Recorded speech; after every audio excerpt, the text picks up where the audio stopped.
I mean, it's Cooper Rush worth 2.5 points. I would hope Quinn Ewers put up a decent stat line against Arizona State. If he didn't, we have a real problem. You can say the same thing about Creighton. Okay, they had the one good game against Kansas at home.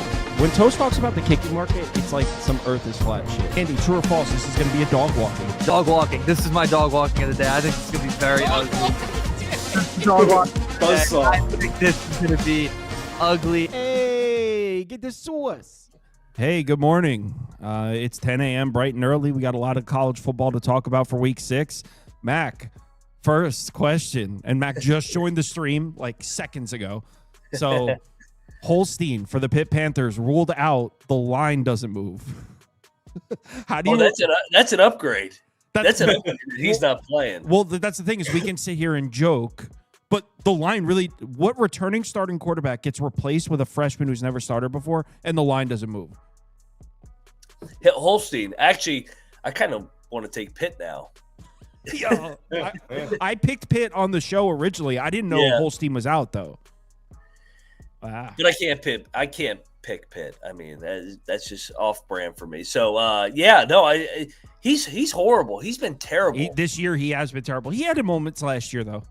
Yeah, but yeah, he lost to the Mountaineers. He did his job this year. Good for him. I can't believe it's not like Holstein is he was the returning starter from last year, and he's ruled out. He's being replaced by a freshman that's never started before, and the line barely moves. I mean, there were some 7s, so maybe it moved a few cents, but you would think that's crazy. That's disrespectful as hell.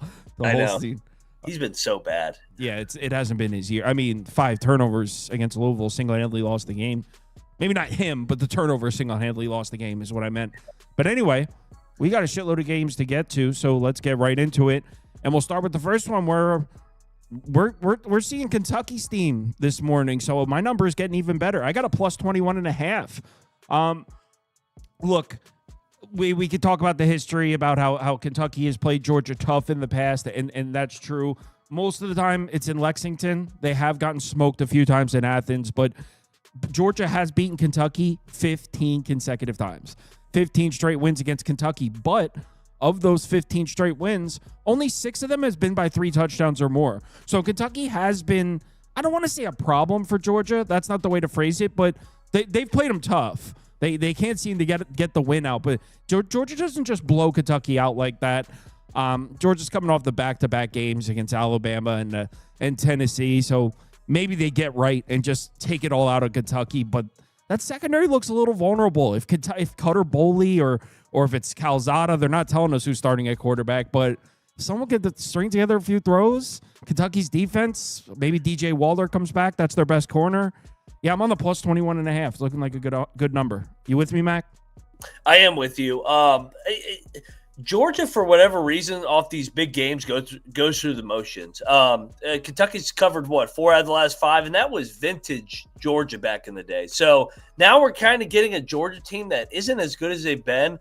I think it's a defensive struggle. I think Georgia wins the game. I'm looking at probably, 31-17 type game, but I'm going to be on Big Blue here, just with the familiarity with the 2 coaching staff. So, yeah, give me Big Blue plus the points here. And I also think Kentucky's defense is better than the numbers show. They've had a much tougher start to the schedule than Georgia has. Georgia's got the game against Tennessee and Alabama, but they also got games against Marshall and Austin Peay. Meanwhile, I mean, Kentucky's easiest game is Eastern Michigan, and even that offense can score. So in terms of Kentucky's defense, they haven't really had a layup game. So I think they're slightly better than the numbers show. Scoop, we sweeping Kentucky? Yeah, so you said that Georgia and Kentucky, like Georgia wins 15 in a row. But we said the same thing when we were talking about Tennessee. They beat them a bunch of times in a row and they killed them. But Tennessee game went to overtime. I think Georgia's kind of overrated. Offense just doesn't do much for me right now. Kentucky's can stay in this game. I actually bet this game, but I bet the under. As much as I feel like Georgia's offense is bad, Kentucky's is worse. I mean, they couldn't put up points against South Carolina. The thing with Kentucky is they're going to get their points on the ground. Georgia's pass defense is the thing that's questionable right now, not their run defense. I mean, Georgia's run defense is still a top 10 run defense. That's all they're going to go after here. I mean, Cutter Boley or Zach Calzada, whoever wants, they're just not throwing the ball well. They stopped McGowan and Dowdle, and this is going to be a long game for Kentucky. On the other side, though, I mean, Kentucky's D-line is one of the best in the country right now. They have a great pass rush. It'll cause Georgia some issues.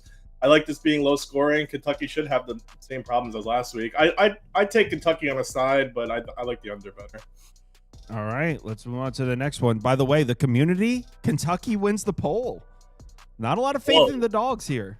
Whoa. I know. I did not expect that one. We got a bunch of sharps here watching. Early morning sharps. Did you keep a track of the thing when I was gone or no? No, but I had a very good week. I'd be surprised if I actually think both Mac and Rob did well also, though. Yeah. We did really well early. Kind of got hit around late.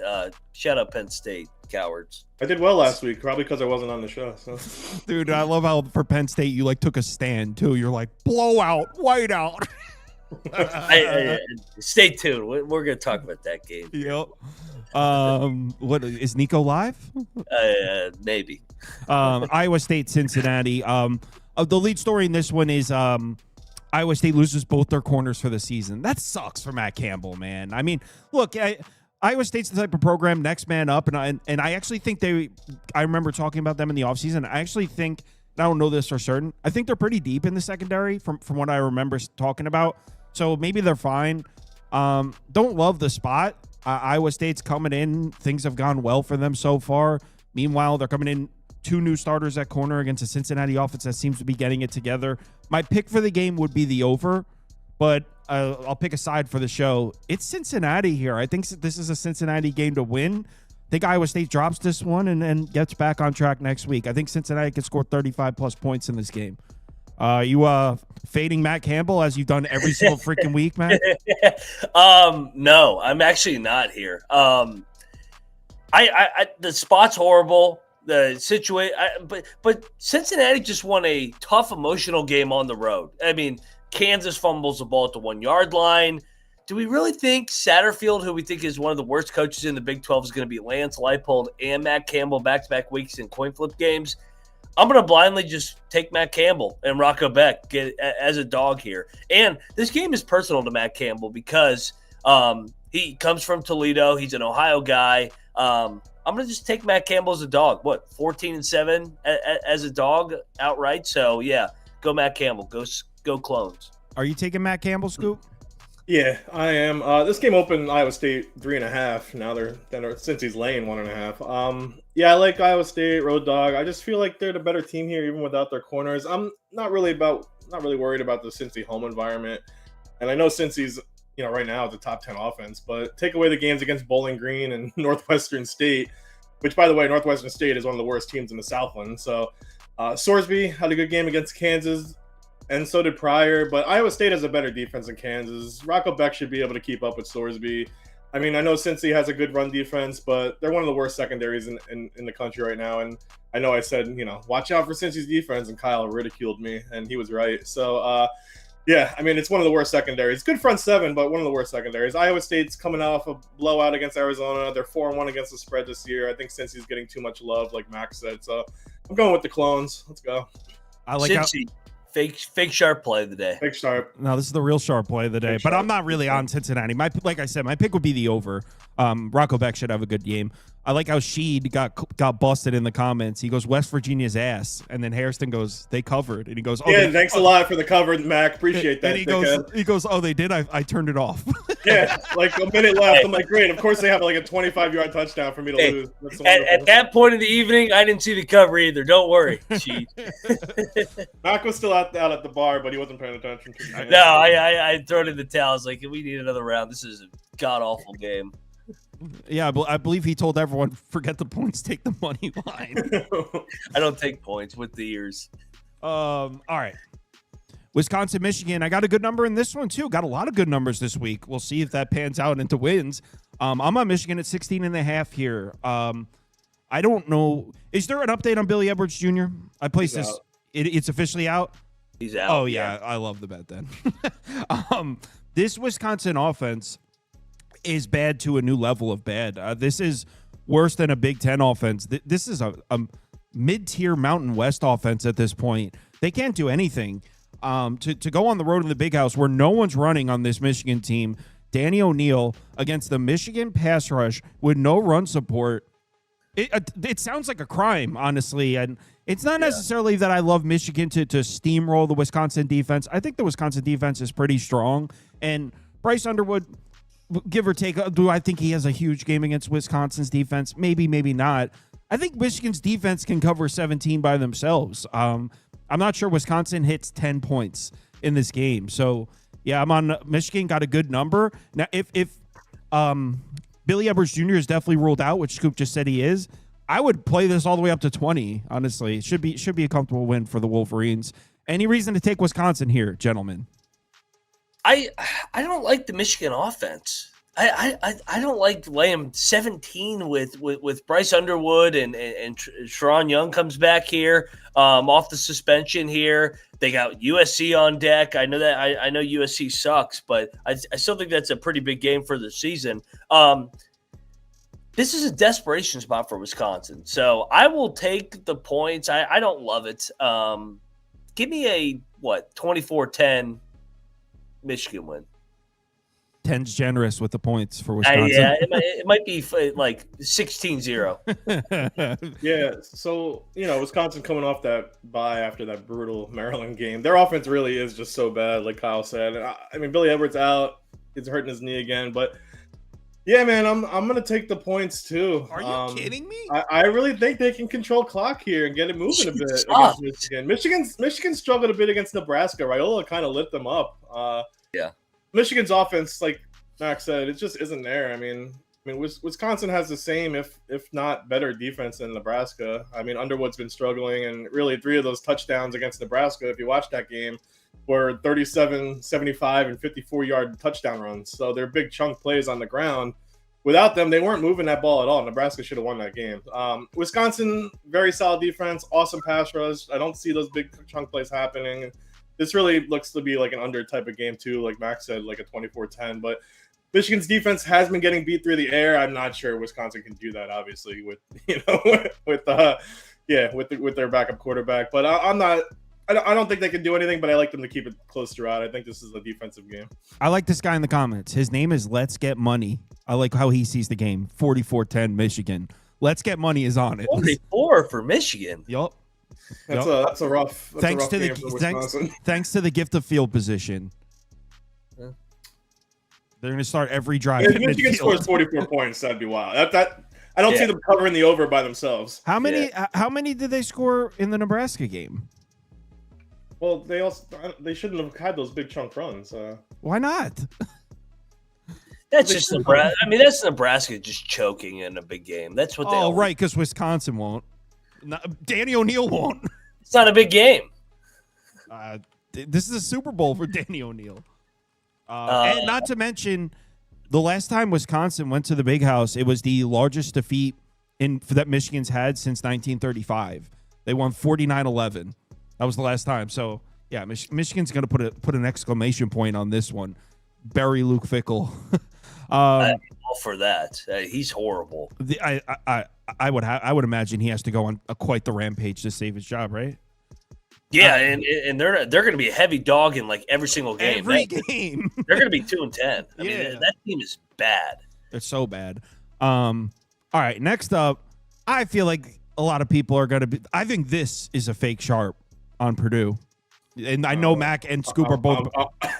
Yeah, I'm big sharp then. It's Illinois. I didn't bet it. I didn't bet this game. I mean, I had Illinois last week. Yeah, baby. Not for really sure how Illinois was going to play, but USC doesn't travel east well. I thought it was a good spot for Illinois. I'm going Boilermakers. This is pretty low spread. I think they really do want, like Kyle's, I think they want you to take Illinois here. I mean, it's less than double digits. A ranked team, Illinois beat Duke, USC. But let's not forget Illinois' last road game, 63-10 to Indiana. Pepperidge Farm remembers. But both defenses, though, so far have been pretty awful. Purdue was kind of expected, but no one really saw Illinois as a bottom 15 pass defense, bottom 30 overall. Illinois' defense is terrible. It's really bad. Purdue's offense with Brown hasn't been bad at all. Maccabee has some strong games, but I mean, Brown this year compared to last year is a huge improvement with their new coaching staff. So Illinois' D-line and pass rush will probably be there, but they're picking apart the secondary anyway. I mean, Purdue coming off a bye, they put up 30 in South Bend. their offense isn't that bad. I like Purdue here. I think they should keep it competitive at home throughout this whole game. Go ahead, Matt. Damn, I got the buzzer. I'm all over Purdue. This is 6 games in 6 weeks for Illinois. I mean, the chat was calling me a moron for betting Illinois last week against that foo-foo USC team that's soft every year. They won outright. And so everybody was all in on Illinois 2 weeks ago. Then they were out. They cover, and they went outright. Now everybody wants to back Illinois again. I think Purdue's actually not that bad. I think Barry Odom has kind of actually changed the culture a little bit. They have a little bit of toughness. They're off a bye week after getting drilled by Notre Dame. I'm on the points with Purdue. Purdue has traditionally played Illinois well. So yeah, give me Boiler up, baby. Let's go. Community all over Illinois, all over them. Look at you. You guys didn't want to take them last week when I said they were going to win. No, it's a bad spot. I'm not sure if Purdue's defense makes a single stop in this game. Their defensive line is trash. They've gotten steamrolled in back-to-back games. The defensive tackle, I think he's out for a while. We haven't seen the one aspect of Illinois. The secondary has struggled so far this year. They've struggled on the defensive end. But we haven't seen the offensive line that was supposed to be so good. We haven't really seen them flex their muscles, and this is the game for it. We're finally going to see Illinois run the ball, which we haven't really seen this year. So we're going to see Altmaier with run support. Purdue's defense isn't any good. So, yeah, look, can Purdue complete some passes with Ryan Brown? Sure. I wouldn't be surprised if they score some points, but Illinois is going to put up a big number in this one. Final score, 48-17. Blowout. 48-17. Man, they're just killing us. Killing it. All right. Time for Boston College Pitt. So for those of you that don't know, no Holstein. Eli Holstein, has he been benched? Yeah, he's injured. So it is an injury. Yeah, I mean, he's been banged up just because he's soft. I mean, he said he got punched in the West Virginia game. The first play of the game, he just got hit in the mouth by the defensive end on a sack. It wasn't an injury. Yeah, give me Boston College. Give me Billy O'Brien, baby. Let's go. I didn't even mean to wear this shirt today, but always eat shit, Pitt. Of course, eat shit. If we're going to suck, I'm going to bring them down with me. I originally liked Pitt. I don't know how much of a downgrade is the freshman from Holst. Holst guys. No, the freshman's actually good. I'm actually kind of worried now. If Holstein was playing, I was like, oh, they're going to lose again. I think Boston College is really going to struggle to move the ball in this game, and this would be more a bet on the Pitt defense. Guys, Pitt blew the lead and lost last week. The defense played great. The offense turned the ball over. This is how good the Pitt defense played. They played Louisville, strong team. They turned the ball over 5 times and still almost won. That's how good the Pitt defense played last week. This is a very strong defense. They're very strong against the run. This is a top 25, top 15 run defense. I think they're getting corners back as well. They were missing both their corners in that Louisville game and still played elite defensively. I think Boston College is really going to struggle to move the ball. Do I really trust Pitt to move the ball? Boston College defense is pretty good. I don't know. I probably would go closer to under, but playing under in a game where Cade Bell's calling the plays is a little risky. He likes to turn up the tempo a bit. I'll pick Pitt, but this is a tough one. It's tough to know what we're going to get from the quarterback here. Scoop. Yeah, I think West Virginia kind of broke Pitt. It's great. They're shut out in the second half at home against Louisville. Miller Moss rallied them, beat them, but I'm still leaning Pitt here, laying points. This is still under a touchdown. I mean, Holstein was just making dumb decisions. I actually said that if he can stop making stupid like Avery Johnson type decisions, they could beat Boston College pretty easily. So, I mean, both teams are struggling to put away games. Pitt could be 4-0, really. I mean, maybe 3-1. I don't know about the West Virginia game, but Boston College hasn't been a great road team historically, and their defense really hasn't lived up to the hype. But like Kyle said, Pitt's defensive line is one of the best pass rushes so far this year. They have like a top 5 pass rush. I think they should be able to cause longer in problems. And as great as Turbo Richard has been for Boston College, Pitt also has one of the better run defenses so far this season. So they shut the run down. Lonergan's going to have to do more. I mean, yeah, I like Kyle said, the line hasn't moved with them starting the freshman Heinschel. So I would lean that way just because of Pitt's defense, like you said. But yeah, I don't really know. I don't know how he's going to play. So let's move on to the next one. You're tired of talking Pitt Panthers? No, I've had enough Pitt Panthers. State of the program. Oh yeah, baby. I broke them. I broke them with that video. They are 12-18 in their last 30 games. It's great. Oh man, poor Pitt. Poor Pitt. That being said, West Virginia sucks. Oh hey, we beat Pitt. That's all. They covered. They covered. Yeah, they got covered a 3-touchdown spread. Clemson, North Carolina. Bill Belichick coming off the bye. No. Does that matter? Dude, I don't know. I think Clemson smokes them personally, but I'm all ears if you guys have anything. Did you see where Belichick was on the bye week? He was in Nantucket. Oh my Nice. He's in Nantucket Way to focus on the job at hand. Dude, is the AD like, what the hell? Dude, I mean, hey, I don't hate it, man. He's just trying to get laid, but good God, I mean, you got to win some games too. Does Bill Belichick need to go to Nantucket to get laid? I know. Good point. He's got 6 Lombardis. Yeah, that's what I'm saying. Like, he can't have that shit delivered. Scuba, you laying the points? There's no way I can bet North Carolina. I mean, the team's broken, and I'm not sure if the Belichicks will turn this around somehow. They're just bad. I got to imagine Clemson turns it around here, even on the road. Then again, I said they would turn it around against Syracuse and got like boat race. So it's just 2 really bad teams right now. They're both coming off buys on this one, so both got an extra week to prepare. One's probably focused in Dabble, the other one's in Nantucket. But I mean, I really don't know what to tell you about this one. I mean, Clemson on paper should compete with any team in college football, and North Carolina should be better than they are. But the way both of these two have played, I mean, I don't know what you realistically expect here. I mean, Clemson has sort of looked good at times, but maybe a quarter of their game, like in their game. So, and really North Carolina, not a bad run defense, but offensively they can't move the ball. I can't really see them putting up points here. Syracuse, because of their quarterback, I mean, all of North Carolina's quarterbacks look lost. So I know Max Johnson's starting here because what's his name got benched? Gio Lopez. Yeah, Gio Lopez got benched for Max Johnson in this one. So I would be Clemson or the under in this one. For the show, I'll put Clemson, but yeah, I have no idea. This is crazy. I want to bring a graphic up on the screen to show you. I'm actually considering betting Clemson. I haven't yet. These are their 2 losses they just took: Georgia Tech and Syracuse. If you look at just their efficiency numbers, they played good. They played well on both sides of the ball. They lost the turnover battle 2-0 in both these games. But I mean, yards per play looks all right. Success rate looks all right. And that's not everything. Clearly, like the turnovers and finishing drives. I'm just saying, like, Clemson doesn't look nearly as bad as it looks at a first glance. North Carolina is that bad. Now maybe Max Johnson taking over a quarterback. I don't know if that's even confirmed. I read he was taking first-team reps. They just announced it. So. He is starting, right? Yeah. I assumed he was. He was taking first-team reps in practice all week. Maybe he gives them a little bit of a boost, but I think it's deeper than Max Johnson. This offense just isn't working, and even the defense I thought was going to be good. This seems like the perfect game for Clemson, who, by the way, their offense has been missing key pieces for most of the season. They just got everyone back. Antonio Williams, 2 pieces of the offensive line are back. Clemson should really lay it down on this one. Mac? They should. Clemson's going to win out. They'll finish 9-3.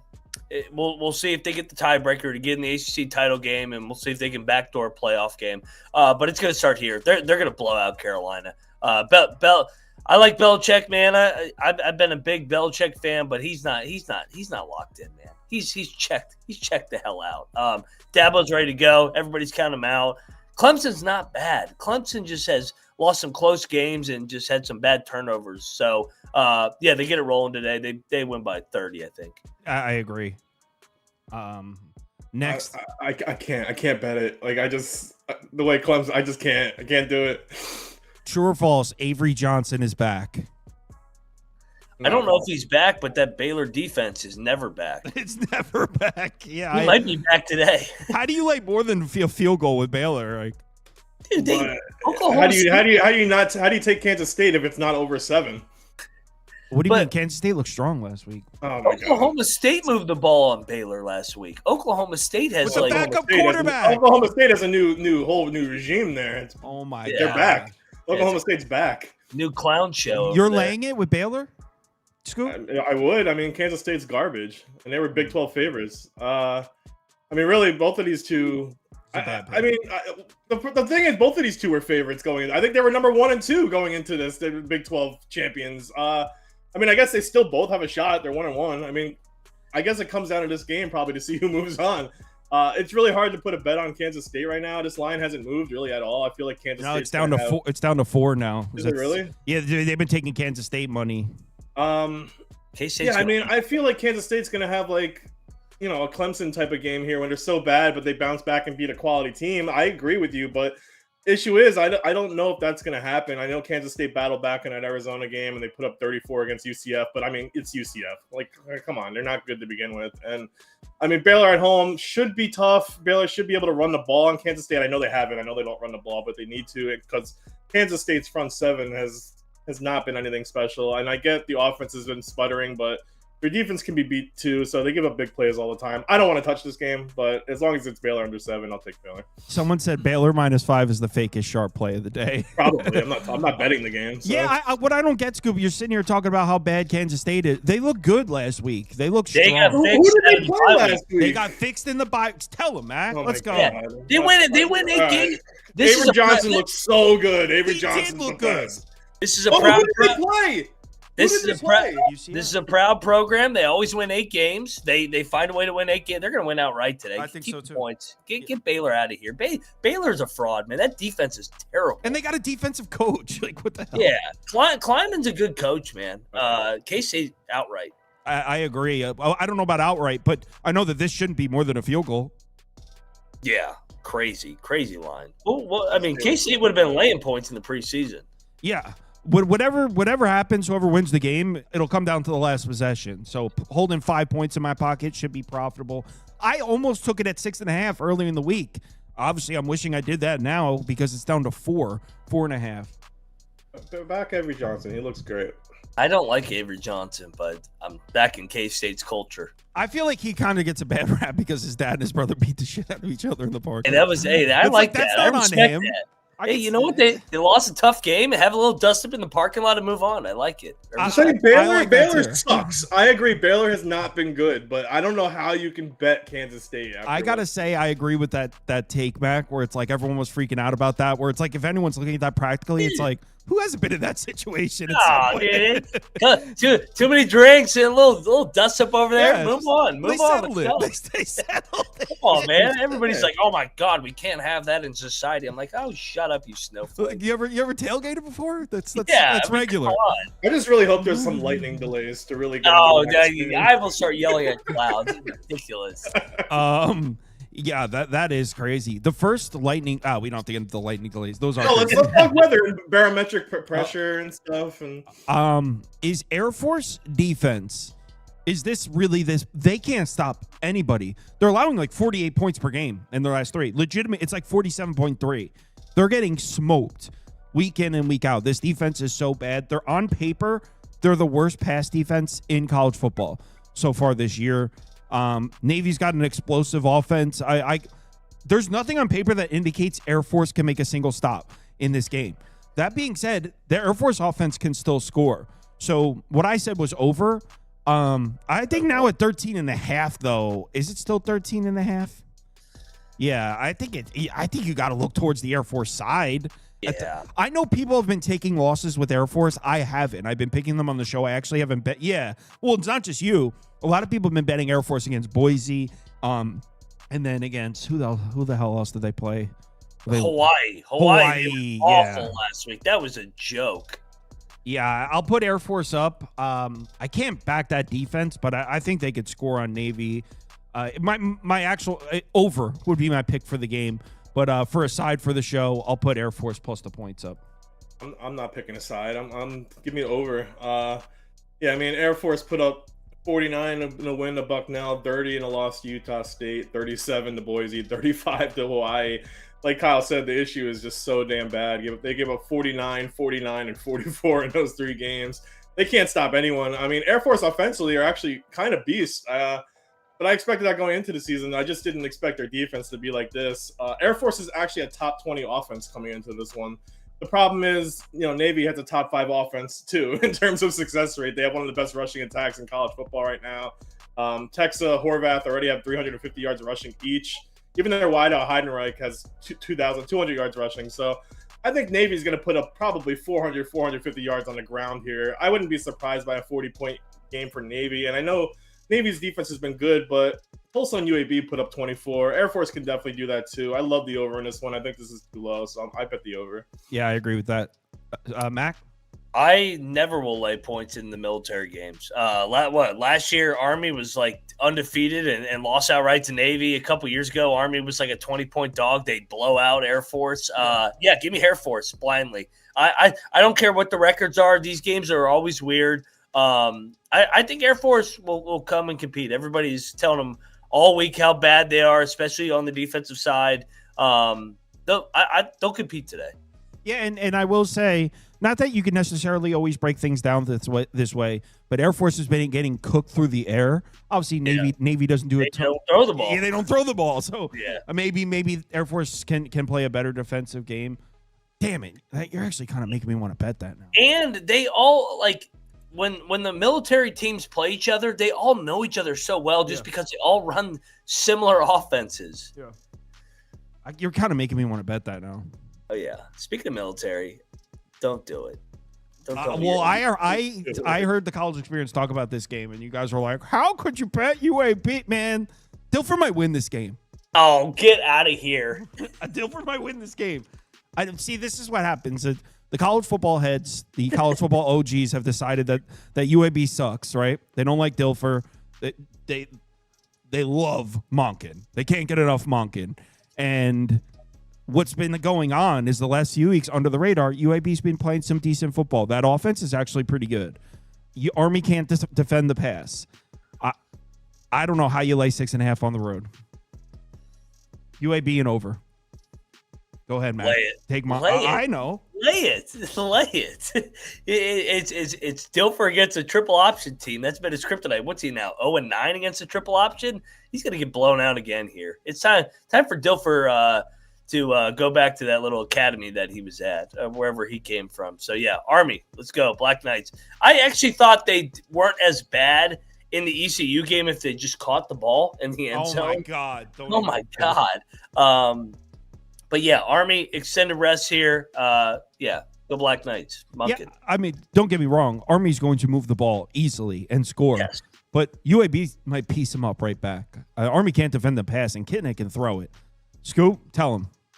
I dislike Trent Dilfer so much. I know. He's a bad coach. Give me Army. I don't care that they lost to Tarleton. That East Carolina game, that set football back a little bit. It was like Princeton Rutgers in 1885. But it doesn't matter. I'm not taking UAB. And it's not because UAB is that awful. It's that, their offense. It's their defense can't stop anyone. And I definitely, like Max said, they can't stop the option. Listen, UAB is already the third worst success rate on run defense. They can't stop anyone running the ball, and Army obviously has the number one run frequency out of any team. UAB is not slowing down Army. They do have a great offense, but I think Army's defense, can step up here. Their pass defense isn't that bad. They're going to compete. I don't think anyone actually knows how bad UAB's defense actually is. UAB is not going to give up. They're not going to cause a punt pretty much the whole game. So I think Army may score on every possession. I could see an over here too. I think it's actually down to 55.5. Actually, the money coming in has been UAB money and under money. Yeah, so in that case, I'm taking the Army and the over. That sounds great. I'm doing both of those, Army and over. Trent Dilfer, get that shit out of here, Trent Dilfer. Yeah, we know you don't like Dilfer. Trent Dilfer. Horrible. This is Dilfer's coming out party. A win over Monken. Blown out. This is now down to 13.5 at Circa. Woo! I'm on Ball State at 17.5. I think this is a one-possession game. This is a terrible spot for Ohio. Ohio's a significantly better team. Don't get me wrong. But Ohio's just coming off a game with Bowling Green. Bowling Green actually made them work for it down the stretch in that one. They're going on the road to play a Ball State team who not only is coming off, one sec, let me find the graphic, who not only is coming off their best game, week 4, on the road to UConn, played them down to the wire. UConn's a pretty strong team. Ball State looked really good in that game. Then they had a bye week before this. So Jeremovich has had two weeks to prepare for this. The team's coming in with confidence. They're also healthier on the defensive side of the ball. I'm not necessarily suggesting that they're going to make stops against Ohio. Parker Navarro in that offense, it's too good. They're going to move the ball. But I'm not sure if Ohio's defense can get Ball State's offense off the field. Jeremovich runs the ball a lot. He uses the quarterback in the run game a lot. They got Kyle Kelly there, hell of an athlete at quarterback. I think Ball State's going to go punch for punch with them, and they run a slow-paced, grinded-out offense. I think Ball State's able to sustain 6-7 minute drives here. I got a great number in this one. Anything 2 touchdowns and up, I would take Ball State. I think they play them down to the end here. Not to mention, Ohio's dealing with some injuries on the defensive side. They have a bye week next week, so I could see them holding those pieces out to get through the bye to give them an extra couple weeks. Ball State plays them close. You with me, guys? Yes, I'll co-sign everything you said. Ohio banged up. Ball State off the bye week. I thought they played well against UConn. I like taking first-year head coaches off a bye week because the teams haven't quit on the coach yet. I think Ball State competes here today. I think Ohio wins by 1 score. This is a wacky Mac, man. I'm not letting 2 touchdowns. Yeah, and dude, I had Ohio last week against Bowling Green. I sweat every minute of that game. Like, I was lucky as hell that they scored again at the end with a turnover. I was lucky to cover against Bowling Green. Dude, the way Ball State played in week 4, I'm thinking Ball State might be every bit as good as They might be better than Bowling Green right now. Ball State looked good in that UConn game. Yeah, I like that coach. Yeah, I was doing some reading about him at Butler, and I heard you guys talk about him, what he did at Butler. They don't have scholarships there, right? At Butler? Yeah, and exactly. He's a grinder, and I think he's going to get the most. In the preseason, I was like, they're horrible, their roster, but he seems to be getting those guys to play hard. So yeah, I like Jeremovich. Are you with the Scoop? Couple things. One from within gave that super chat $2. What's with all the Rutgers hate? I agree. I mean, Rutgers should be undefeated right now. So we're not even talking about Rutgers. It doesn't matter. I agree with them. Rutgers should be undefeated. 2 close games. Second is O'Neill's not starting for Wisconsin. It's going to be Hunter Simmons transfer from Southern Illinois. So oh yeah, good luck with your Wisconsin picks, guys. I love it even more. Get O'Neill out there, start Hunter Simmons as a quarterback. Beautiful. I love it. Third is no way I'm I'm taking Ball State. I'm on the under personally. I lean the under. Ball State's having problems moving the ball. It's not close to the Ball State of last year. I mean, Kyle Kelly hasn't provided them any kind of spark. I mean, they almost beat UConn last game, but almost lost to New Hampshire the week before. I agree. It's not like Ohio's doing well either. I mean, Parker Navarro is still there, but this team, we talked about it, they lost most of their team, and it's starting to show on the defensive side, especially for Ohio. But, I mean, they put up 35 against Bowling Green, but also struggled to move the ball against shitty West Virginia. So, going into Muncie, I think they may have issues moving the ball, really. So, they're not a good rushing team. They're an average pass threat. So, I really see a low-scoring game on both sides, especially because Ohio's 107th in pace, Ball State's 132nd. I think this is going to be a slow, grind-them-out game. I mean, if I had to pick a side, I would lean Ball State, especially if it's over 2 touchdowns. I mean, I don't know who the hell is Ohio giving 2 touchdowns on the road right now. I like this guy. Let's get money in the comments. He goes, Scoop's definitely taking some L's today. Listen, I had a great week last week, so that means he's probably right. I love it. You just don't specify the L's. Just say he's taking L's. Yeah, we're going through 35 games. Overall, he's just gonna take some. No, the best one is when I was doing well and someone commented, "Wow, Scoop lost every game," and Kyle's like, "He's like 4-2 right now. What are you talking about?" Yeah. No, the guy apologized. He goes, "My bad." I love those filthy savages in the chat. Yeah, bunch of jackasses. My bad. Yeah, the you only get comments too. Like 2 nights ago, I lost. What was the Thursday night game that I lost? What was Thursday night? Rams, Niners? No. I won that one. The college game that was on. Why can't I? Sam Houston State. Sam Houston. All these comments. All these comments. Sam Houston State. What a loser. Like dozens of comments. Then yesterday, I go like 5-1 in the Friday night games. Not a single. Don't get any comments. Zero comments. None. It's always just hate. It's never anything good. No, it's never positive. So Wake Forest, Virginia Tech. I gotta say, I don't really understand. So I have a bet in this game. I'll pick a side for the show. I'm on the under, but Why is this number not coming down? Where are the points coming from in this game? What am I missing that this is? I would have this one at like 44.5. Am I missing something? How are we going to see 51 points in this game? I like the Hokies, man. I actually think when they changed coaches, they upgraded. Prime was horrible. Now they go over to Montgomery. The offense is moving. They won at NC State last week. I actually also think that Wake Forest game, that was a ridiculous loss. I mean, everybody was killing us for taking Wake in the points last week. They should have won the game outright. They were up 17 at one point.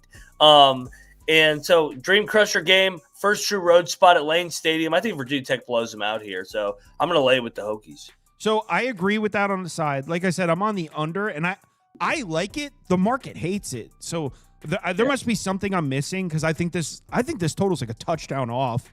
So I don't know how Wake Forest moves the ball. I don't even know if Robbie Ashford's playing in this game, by the way. He's listed as questionable. He's dealing with something. I also don't even know if I would consider Deshaun Purdy to be a downgrade from Robbie Ashford because we didn't even know where Ashford was going to be the quarterback until fall camp. So I don't know how Wake scores points. Virginia Tech, you look at their season-long defensive numbers, it looks like they're a bad defense. They're not. They're a tough defense. They've got a tough defensive line. You're not going to go into Blacksburg and run the ball. There's just two games that are skewing the numbers. They got lit up by Old Dominion and Vanderbilt, kind of ignoring the fact that they played great defense against South Carolina. They played great defense in some of their other games. So I don't know how Wake scores. Not thrilled with Virginia Tech's offense either, but the interim head coach, Montgomery, he's the offensive coordinator. So they still have the OC there. Yeah, I think Virginia Tech covers, but the bet I'm actually on the under. I bet it. Scoop? Shout out Audio Treats for that $10 super chat. Awesome. Now Kyle can pay me, so that's great. I'm gonna take Wake Forest, though I really don't want to. Wake's been playing well, competed in that NC State game until the end. And then against Georgia Tech, they really played well throughout. At first half, they dominated it, couldn't put it away. They outgained Tech, especially on the ground. Just Ashford was, pretty bad. But there's no chance. I don't want to take Virginia Tech. I don't really care if they have a new coach. It's still Virginia Tech. I wasn't high on them to start, obviously. I'm not high on them with an interim coach. Win at NC State is good. They had a good game, too. Their offense was finally moving the ball decently. But I like offense better here. Wake's offense better here. Jones is basically Ashford, I think. Two average quarterbacks. But I love Claiborne. I like Wake's ground game. Wake, come on. Jones is Ashford. I mean, you're not going to. Yes, he is. Jones sucks, man. How many. What's he doing all year? Bro, have you ever watched Robbie Ashford play? Yeah, have you watched Kyron Jones play? I think Jones might be a little overhyped. Blow them out. Yeah, I don't think Wake Forest hits 14 points in this game. Yeah. Okay. Wake's defensive front is really solid. They're second in the ACC in tackles per loss. They're going to cause a lot of problems for Virginia Tech's shitty offensive line, something Jones won't deal with. So I'm going with the Deacons. I would bet them the money line. Virginia Tech is hot garbage. Fuck Kyron Jones. Someone said, Kirms, when you say the market hates it, you're referring to handle percentage? No, I mean, so like, for example, Ball State, I have plus 17.5. It's now down to 14. So like when the influential action came in, bet the number down, the market likes my position of 17.5. Same goes for Vanderbilt. I have 13.5. It's at 10.5 now. In that one, I bet under 50.5. You can get 51.5 now. So the influential action that has come in has actually been slightly on the over. Usually what you hope for is you place a bet and then the sharp action comes in and you get it moves in your favor. All right. UTSA Temple. Man, I really want Temple to win this one, but Temple's data points are too crazy. They look so strong the first couple of games, and then they look like shit in their second couple of games. But they played Oklahoma. UMass and Howard. Right, and then they beat UMass and Howard. Who cares? But then they lost to Oklahoma and Georgia Tech, and it's kind of like, who cares? Yeah. They beat up on the teams they were supposed to beat up on, and then they got blown out by the teams they were supposed to get blown out by. I don't trust UTSA nearly as much away from the dome. So I think Temple could score some points. Remember, UTSA almost lost to Colorado State with the backup Broussard playing quarterback. In the second half, he was playing quarterback. He was piecing them up. I think Temple's live, but I really don't I can't sit here and be like, I like this one. I don't trust. I don't think UTSA is nearly as good away from the Alamo Dome. You think Keeler can steal this one, Mac? I do. I don't trust UTSA in that defense away from the Alamo Dome. And I trust Keeler, man. He's off a bye week. And like I said, I'm going to keep riding these first-year head coaches in October and November when they're off bye weeks. Their teams have not quit. They have not checked out yet. Keeler's a proven coach. I think defensively they make some adjustments here. I think they stay within this number. Scoop? I guess I'm the antagonist here, or like the opposite of everything. I think UTSA is good here. UTSA's last game was so much different than their first 3 games. First three, they were putting a massive amount of points. Their defense was getting their teeth kicked in, obviously. And then last game against Colorado State was basically a defensive battle. I watched that game. Colorado State might be the most boring football team to watch in America, but Temple was, like Kyle said, Temple was blown out back-to-back games before. Their bye week to Oklahoma and Georgia Tech. What are you going to do about it? They're Temple. So, UTSA isn't the same, especially defensively, but I think Temple needs another year or two with Keeler to get going here. Temple's not a good team yet. Simon's not a good quarterback. And then UTSA does have a dominant offense when they get going. I think they'll get back to scoring in bunches. When their defense got rocked, it was against Texas State and Texas A&M. Temple's not that guy, pal. I don't see them doing well here. Beating UMass and Howard, it is what it is. They beat them. But I feel like UTSA is somewhere in the middle there between all the teams they face. They're not terrible like UMass and Howard, but they're obviously not Oklahoma and Georgia Tech. So, I'm gonna take UTSA on the road.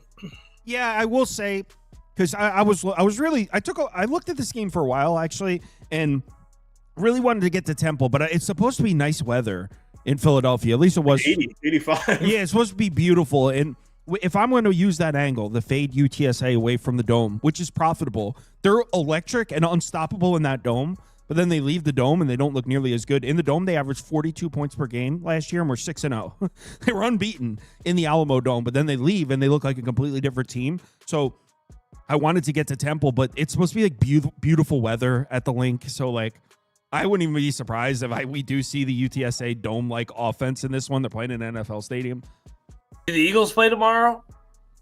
Yes, home. Yes, so they'll have the Eagles all over their end zones. And the poll was Oh deadlocked. my God, they don't even change the end zones? No. When the Eagles play the next day, they just have the Eagles stuff out there. Disrespectful. That was 42% Temple, 42% UTSA on the poll. Yeah, dead split. Mac, have you ever been to a Temple game? No, and I'm not going there. I hate the Eagles, and I'm not a big Philly guy, so I'm not going up there. Who's a Philly guy? Good friend of mine from high school. One of my closest friends played at Villanova. We went to go see him play Temple. They do, every time they get a first down, they do an owl screech. You want to rip your eye. It's like a brain piercing sound. I don't know how they still do this. They it goes first down, Temple Owls, and they go like an owl screech. Oh, I can't believe they still do that. Oklahoma State, Arizona. Dude, I don't know. Post Gundy era, like the new team bump. I'm taking a team with a new coach. I do it a lot in soccer. It's a little different here, I know, but Oklahoma was so bad, and their offense seemed to do something last week against Baylor. They covered that 21.5 point spread. Now it's 20.5 this week. I'm gonna grab it again. In all aspects, I know Mac's gonna say it. Arizona should probably rock Oklahoma State. Yeah. But Arizona beat Hawaii, Weber State, and Kansas State. It's not exactly murderer's row. Let me be straight. I'm 1,000% not betting this game. Oklahoma State's new coach, new DC, players have hopped into the portal already, but I still have the Arizona stink from last year there. I'm not fully trusting that team, even against a terrible Oklahoma State team. Oklahoma State, plus 900 money line. Put all your money on it. Empty your bank account. Take out a second mortgage. I wouldn't. There's really no sense of why Oklahoma State stays in this, but college football. So I think Oklahoma State covers this. I'll just put Arizona up, but I share Scoop sentiment as not betting this. No. Hey, Oklahoma State fired their whole defensive staff this week. After beautiful. They're gonna get killed. Yeah, Arizona's stronger than expected on the defensive end. Their defense is actually kind of strong. Well, here we are. We're at the Rose Bowl. Oh God. Upset City? Go ahead, Mac. You kept us in suspense. You said this is the game we were waiting for. What if I told you I put UCLA in the contest this week? UCLA plus the points. This Penn State offense is broken, man. I don't trust them. I think they're going to win the game. That UCLA is not live. I mean, Nico sucks, and he's gotten the head coach fired. He's gotten the offensive coordinator fired. All within 4 games of just being out there making whatever money he's making. But I think as a dog, UCLA's actually been chippy. The last week they covered. I think they covered this game. Give me the Bruins, and I'll fade the teams going out west once again. Last year, Penn State at USC, who was a bad USC team, trailed the entire game and then pulled that one out in overtime. So yeah, I'm gonna be on the points here. I don't think I have graphics of this game. I think this is don't put UCLA near my face. No, I want to have it up. I specifically want it up for the screenshot. You gotta type it in. Don't put it. Oh no, there it is. I found it. Don't put Nico near my beautiful face. So it's at the end of the Put a 3:30 picture game. of Nico right below him. So this is what we refer to as an emotional decision. Max upset. He took Penn State last week. He went on a rant on this show. Whiteout, Penn State blowout. Like he did this like little bit thing.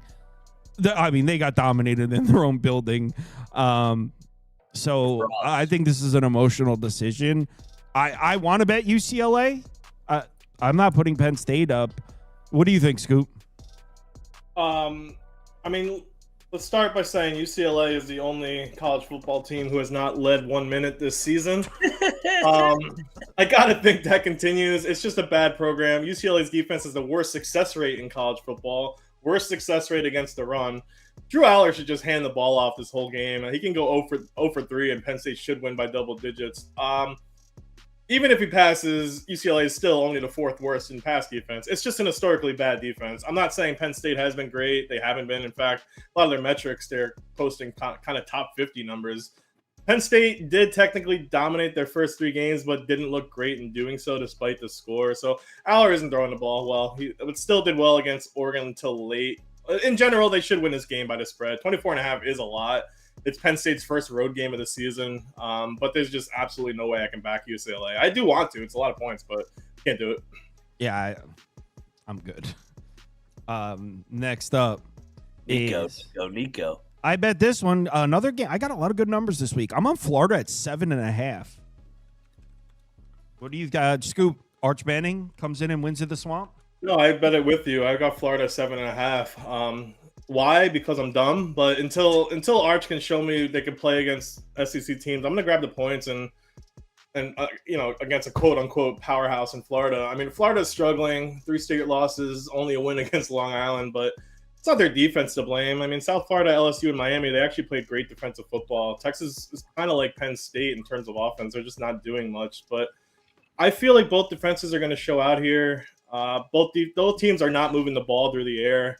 I wanted to grab the under when I saw this game, but I think 42.5 is a bit low. Also, what's wild is this is Texas's start of their road trip. They don't have another home game until November 1st against Vanderbilt, which is wild. So I really just see this as a grind it out. I mean, try to run offense, but both defenses have really solid run defenses. So I think Florida at home, I'm going to roll with. Maybe Lagway will show something. Arch hopefully will be Arch in big games so far. So either way, I just see this as a defensive battle, especially I got 7.5. 5's a little, under a 1 possession game's a little rough, but I think I would still roll with Florida. So apparently this is the 60th anniversary of Gatorade at the Florida. That's what it is in Gainesville.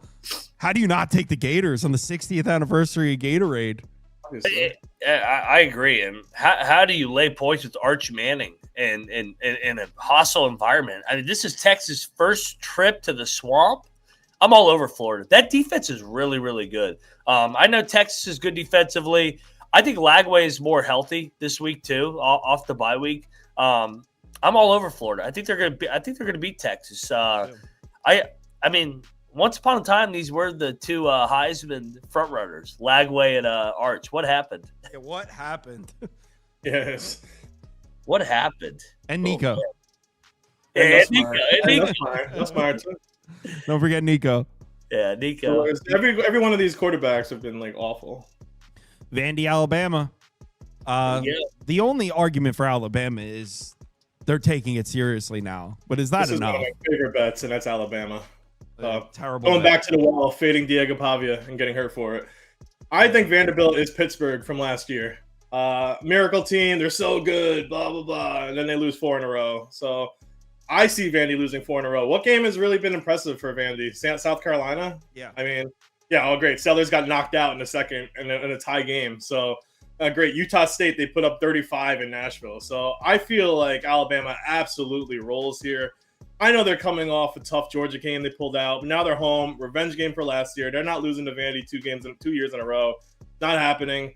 It is funny looking at Bama's and Vanderbilt's numbers, though. Vanderbilt technically has a better offensive defense so far, but Alabama played Florida State, Georgia, a tough Wisconsin defense. It's a completely different schedule. I cashed so much on Pavia last year, but they're going to lose here, then to LSU, then to Missouri, then to Texas. Vanderbilt is going to be 4-4 by the end of this trip. So Alabama wins by like 25. Go ahead, Mac. Yeah, I'll co-sign. I love Pavia. Roll Tide roll. This is gonna be a beatdown. Alabama's motivated, and everybody's talking about DeBoer lays eggs. Those games are all on the road. This game is in Tuscaloosa.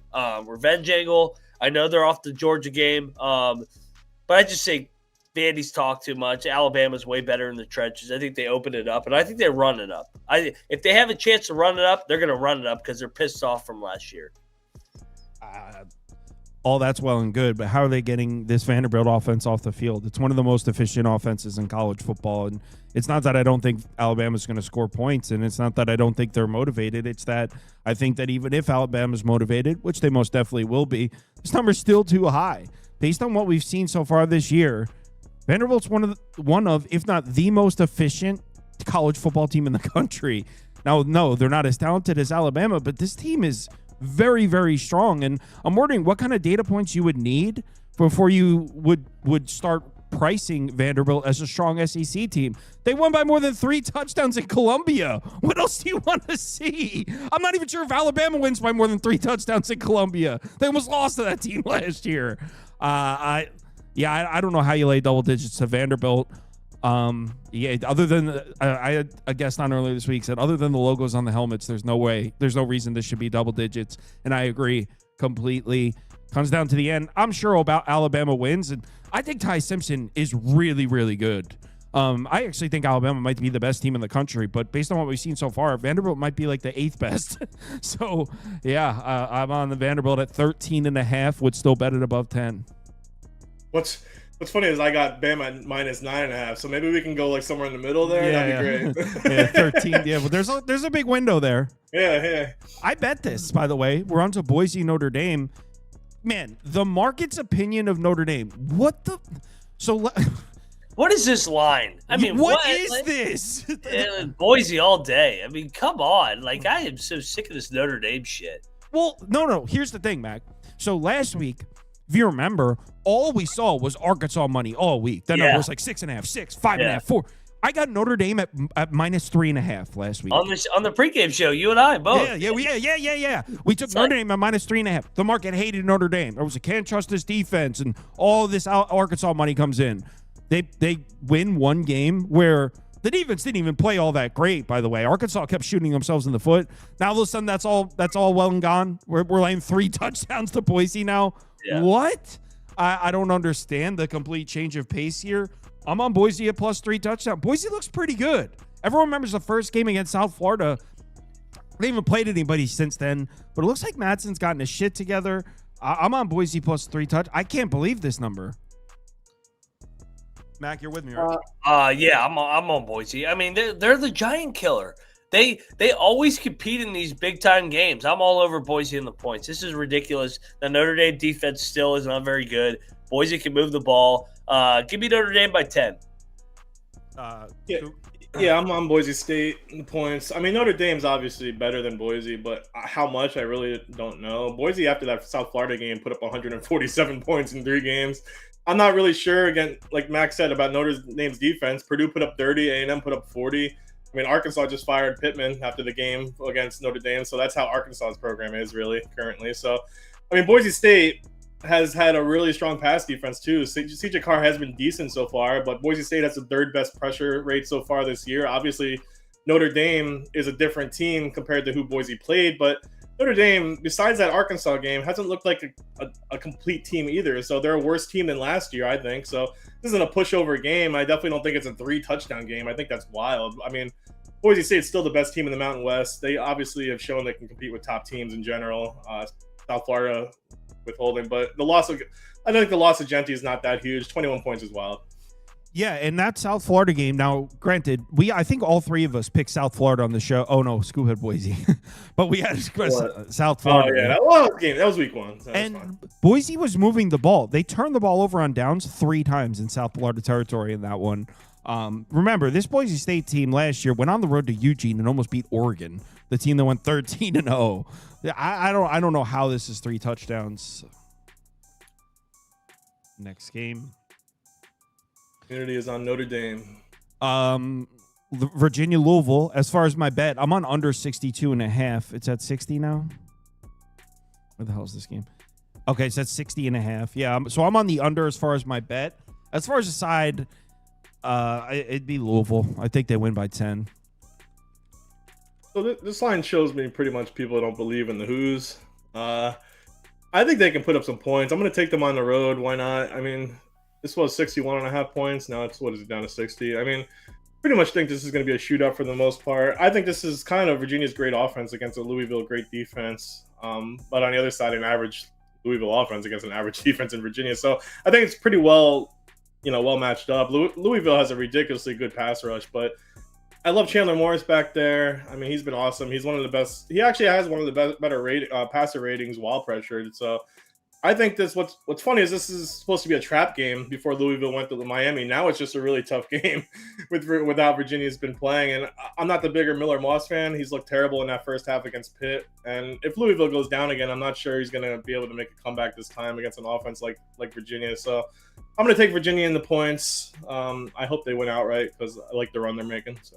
Nah, see, here's where you're wrong, though. So what did we see Now, I was on Virginia in that Florida State game, so I loved it.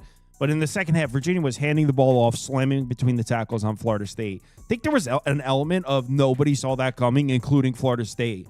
Louisville's got a really tough defensive front, and they're watching the film from that Florida State game like, yo, we would love for you to come into it. I'll go on the road here and try doing that against us. They're not going to be able to run the ball on Louisville's defensive front like that. It's going to be on Chandler Morris and his arm, and he can make the throws, but he actually wasn't that efficient throwing the ball against Florida State. Most of the big plays he made were with his legs.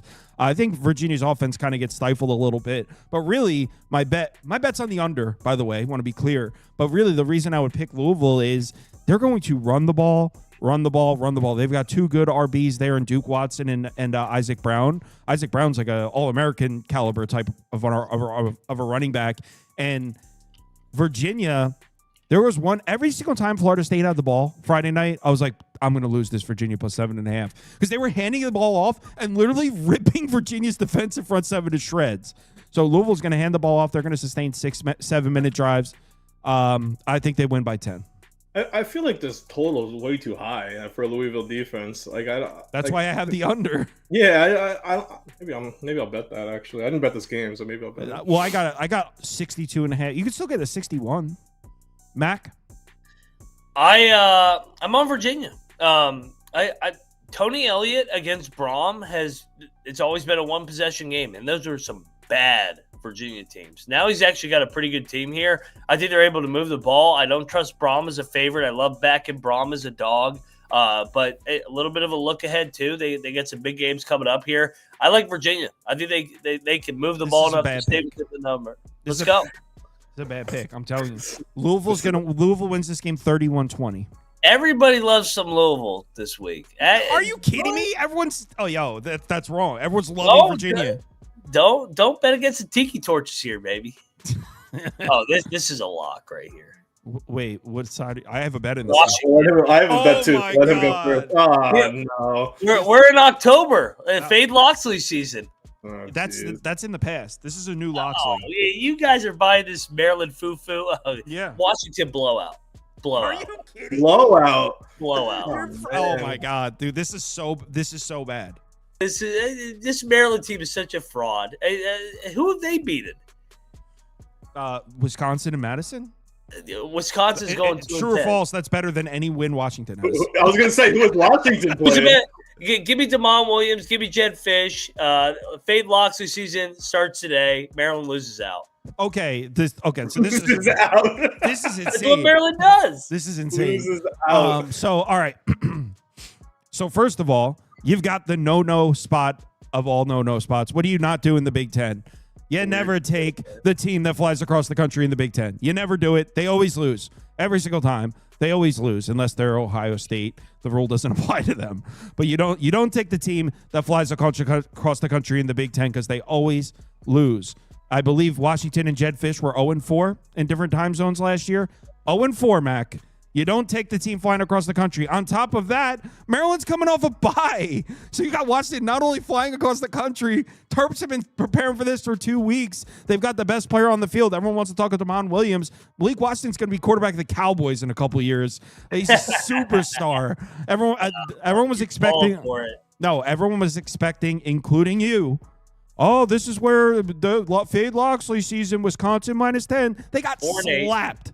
They got slapped. 27-10 in Madison. This is a different Maryland team. Loxley saves his job today with an outright win. Malik Washington establishes himself as the better NFL prospect over DeMond Williams. Probably a highly sought out person in the transfer portal next spring. But yeah, I don't know how you lay 6 here with a team flying across the country. Maryland coming off a bye. This is a different Maryland team. I actually think that there's going to be a good environment. Maryland, not necessarily. You're giving them too much credit now. Terps are winning this game. Scoop, tell them. Yeah. So Washington, I believe, is the better team. I do believe that. But I'm taking Maryland at home with the points. Washington flying across country for this game.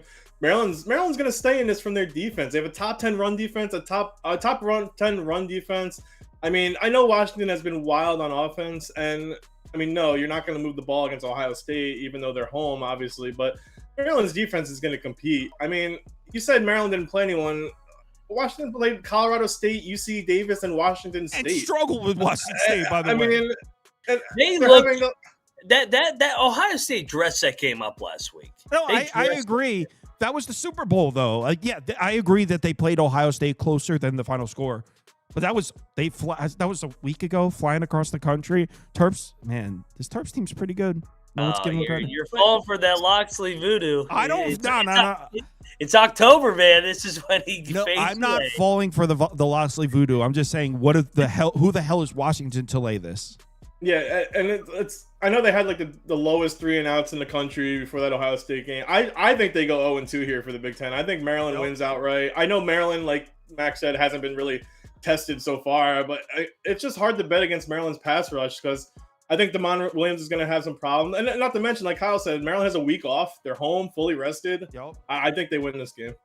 Yep, they're going to take the ball, go right down the field, 7-0 Terps. 7-0. Max going to start tweeting out by Williams. Pictures. I can't wait to tweet it. This is going to be the new Nico. You back at Loxley in October. This is what's going to happen. Maryland's going to be up like 17-3. And Mac's not going to acknowledge it. He's going to tweet out pictures with like bartenders in Morgantown. Like, I don't care. What happened? I don't know. I'm drunk. I don't care. I'm partying. That's what he does. When he tweets out pictures with like Morgantown people, that means he's trying to ignore a loss. He's like, look at this girl. Now look at this girl. How about this girl over here? Hey, this distractions. I'm like Belichick. I'm not worried about the results on the field. Exactly. You're not going to be worried about this Maryland outright win. Louisiana Monroe Northwestern. I'm starting to think I might be wrong about Louisiana Monroe. I thought they were going to suck this year. I thought the win against UTEP was fraudulent. But you know what? A win against Arkansas State, a team that historically dominates them, I'm willing to pump the brakes and say maybe Louisiana Monroe's pretty good. But I honestly have no feel for this game because my initial stance on Louisiana Monroe is seemingly incorrect. So I don't know where they land. Also, Northwestern, who has a feel for that team? So I'm all ears if you guys have anything. That's how you go, man. I said I saw somebody tweet that if Northwestern can't cover this game against a program that has the head coach as the AD, they don't deserve the Big Ten share that Ohio State gets and Michigan gets. And I go, actually, that's pretty fair. I'll take the points. I think Northwestern sucks. Yeah.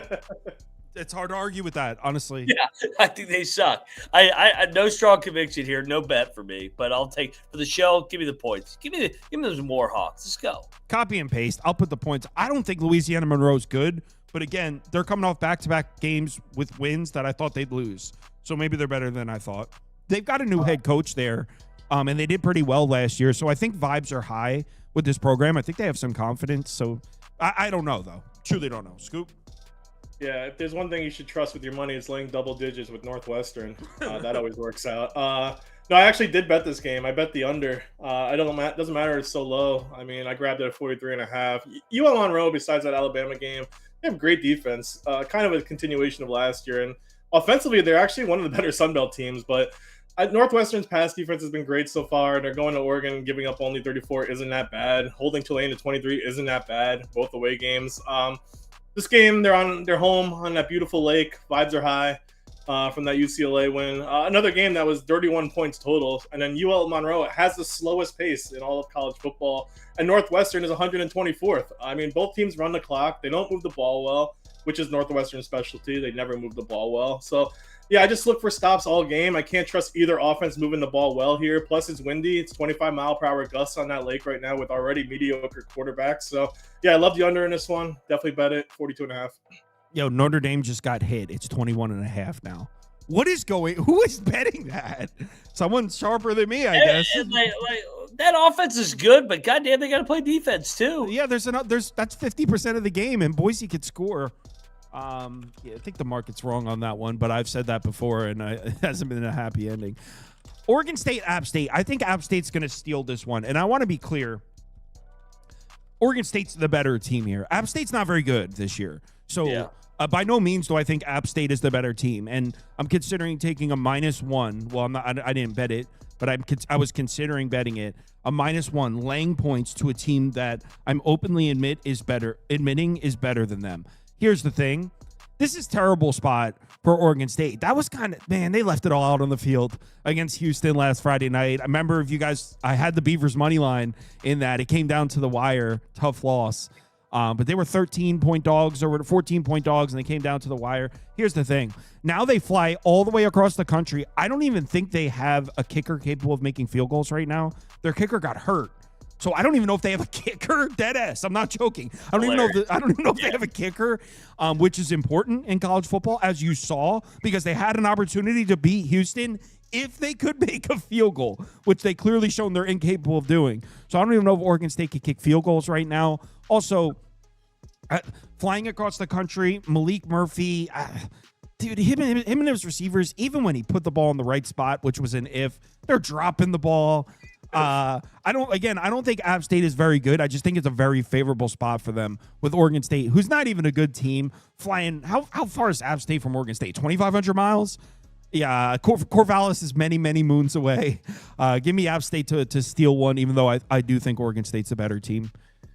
Yeah, poor Oregon State. I think we all had Oregon State against Houston, but I really wanted to see them pull it off. We know Oregon State's not a good team, even with Murphy. This is a pretty wild spread. I want to take App State. It's funny because you think Oregon State's going to pull off a win somewhere here soon, but also App State only has wins against Lindenwood and Charlotte. But I'm on App State before going on the road to lose, Southern Miss and Boise. The fact that they're home here, I'm going to take them. Maybe if it was in Corvallis, which is still a myth right now, but it'd be different. I don't think Oregon State wins until their Lafayette game in a few weeks. I think they're going 0-7. I just see Shad Davinian running all over Oregon State. I think he has 160-plus yards here. He's been a monster on offense for them, and Oregon State can't stop anyone defensively. A.J. Swan has been fine at quarterback. I think they can do enough here to pull it out. The thing with Oregon State is they had a lineup on paper to not be 0-5 here. I think they turn it around eventually, but yeah, I'm sure Murphy wants to go back to Duke. I know that. So I'm seeing some comments. Oregon State 0-5. Guys, Oregon State is better than App State. If you flip these schedules, look at their schedule. Yeah, if you flip these schedules, App State would be 0-5, and Oregon State might be 3-2. So the Oregon State's better than App State, 100% better. This is just based on the fact that it's across the country. How close is App State to you, Mac? You're in the Carolinas, right? No. I'm in Virginia. I moved to the Carolinas here in 2 months. I'm on the Mountaineers here. I'm with you. This is a brutal travel spot, and last week was a kitchen sink game for Oregon State. They should have beat Houston. They led that entire game.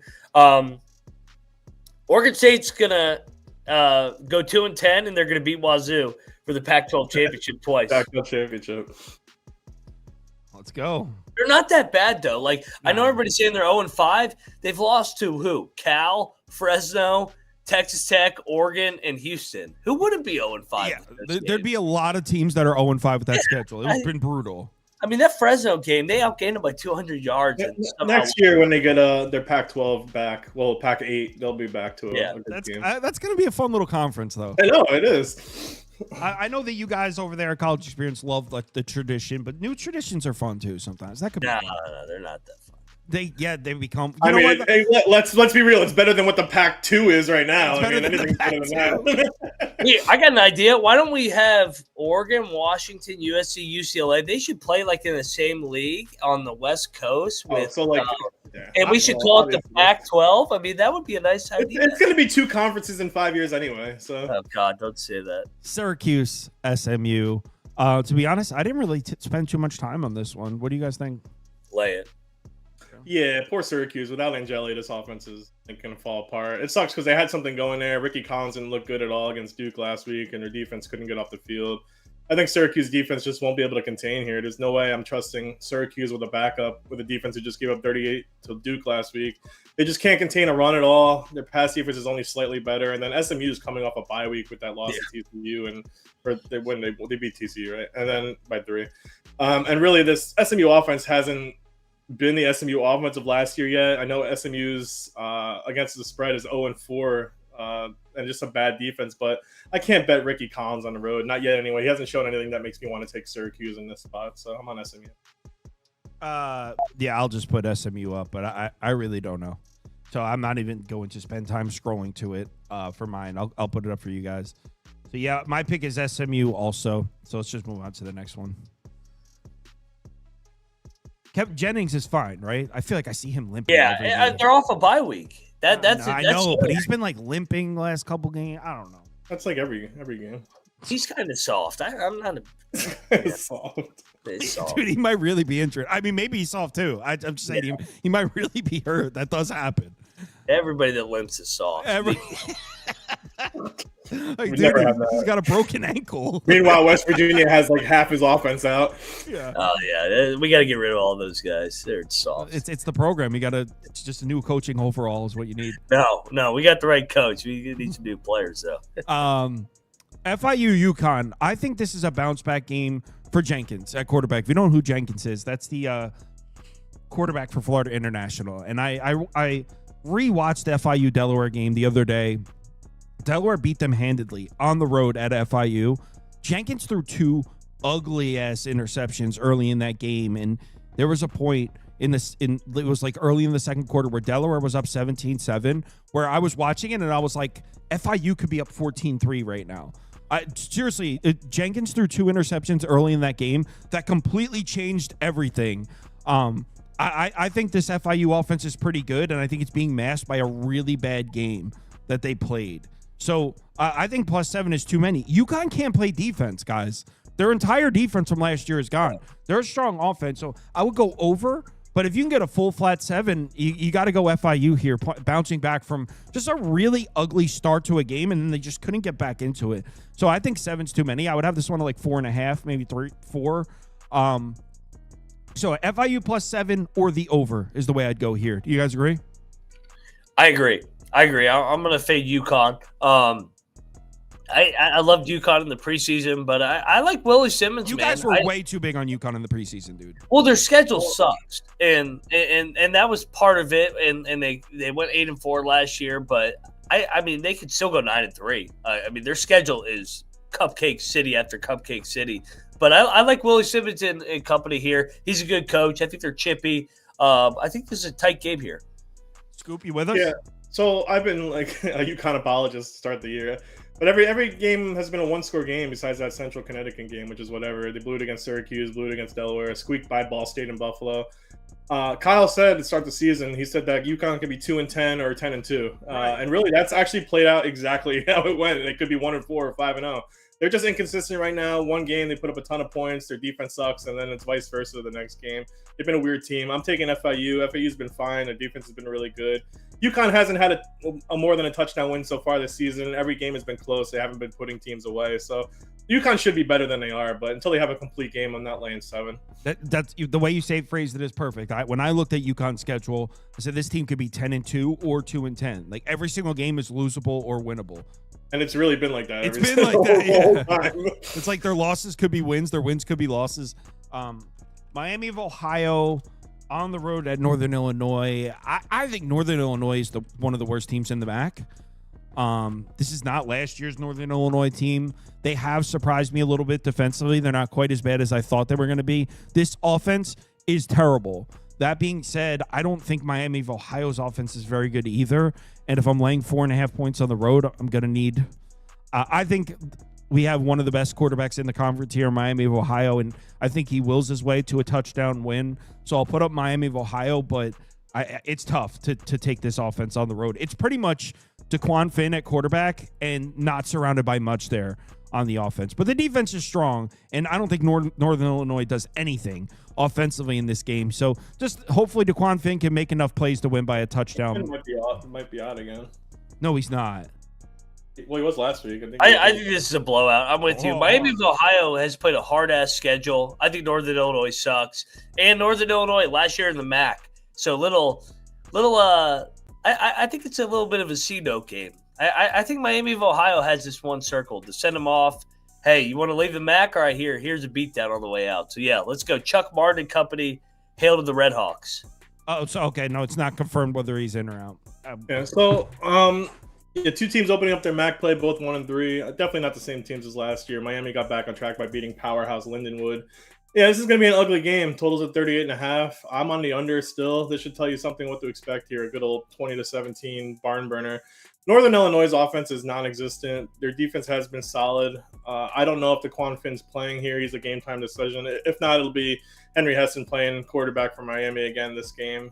Don't know if that's worse or not. Finn hasn't looked like Toledo Finn for years, so he looked okay in that UNLV game before getting hurt. But with Northern Illinois secondary, their run defense, I mean, I guess I would grab 4.5 for Northern Illinois, but Northern Illinois is the worst scoring offense in the country. Top 50 defense. They average 10 points a game. So all of their games has gone under so far. It's not going to be a fun MAC game. So yeah, as of 18 minutes ago, still questionable. Yeah, good. Not betting that. Yeah, good. Yeah, I'm good with that. No, I'm saying like good thing I didn't take that. It was just like Miami of Ohio pass. Didn't spend a ton of time on it. That's a good thing I didn't. Would have been pissed if I actually bet that. This line is ridiculous. No. Oh, well, you're gonna hate. No, you're gonna hate my bet then. Yeah, Nebraska by 20 here. Nebraska's gonna win by 35. Yeah, I've been ribbing on Raiola, but I love Nebraska here. I mean, coming off Michigan State's a bad football team. Raiola actually played well against Michigan, and that was with a one-dimensional game. They couldn't run the ball, and their defense played pretty well. Just the long touchdowns, like I said. I think Nebraska absolutely wrecks Michigan State here. Offense and defense, both sides should cause problems. Nebraska's a top 5 secondary in the league. Aiden Childs isn't going to be throwing the ball here. And bad thing is, Michigan State can't run the ball. They're bottom 25 on the ground. And if you're talking about Michigan State, their secondary is awful. So Patty Mahomes Jr. should be able to light them up here. It's definitely one of my favorite bets of the day. Book it with Scoop. Whoa. Book it with favorite bets of the day? Book it with Scoop. Yeah, okay. You might have taken it a little farther. Nebraska wrecked Michigan State. Okay, so I don't even like Raiola. It's just a bad spot. So it's supposed to be really windy, if that means anything. 23-mile-an-hour winds. What do you think, Mac? Oh, we already know Mac. Well, Mac hates any single college football player that becomes a superstar. Mac hates. Oh, I mean, just because you dress like Mahomes and you act like Mahomes doesn't mean you play like Mahomes. He sucks. You're gonna lay double digits with this guy? No way. Give me Jonathan Smith and company. They're off a bye week. I like Sparty here. Hey, they covered against USC. They did cover against USC. I'm getting the better quarterback. Give me Childs. You think USC's better than Nebraska? Childs is better than Raiola. No, he's not, dude. I like Childs. He's chippy. You use that word a lot, chippy. That means I don't think he's good, but I'm trying to think of something positive to say. It means he's tough. Oh, it means tough? Got it. Texas State, Arkansas State. Guys, Arkansas State can't be this bad, can they? Yeah, lay it. They stink. They're really bad. Dude, But Jones fired. nah, I think Arkansas State's live here. Whoa. No, Arkansas State is bad. I mean, they're in the bottom 25 in both categories. Second worst pass rush in the country. They played a tough schedule, though. They lost Brad everybody from last year, though. Yeah, and Brad Jackson's going to have time to throw the ball. Arkansas State's D-line is awful, and Texas State's 3 running backs, Pare, Jenkins, Burrell, they all have a 6-point yard per carry, so they should actually shred this Arkansas State defense. Jalen Rayner hasn't been good in a clean pocket, let alone pressure. It's something Texas State does constantly. So this Arkansas State team already gives up 225 plus on a game on the ground, and Texas State has an awesome line. So I think the run game is going to go crazy here. It's just Arkansas State's very bad. So. Guys, rule 1, do not lay a big number with a team that can't make stops. Period. Send to press. Texas State's defense sucks.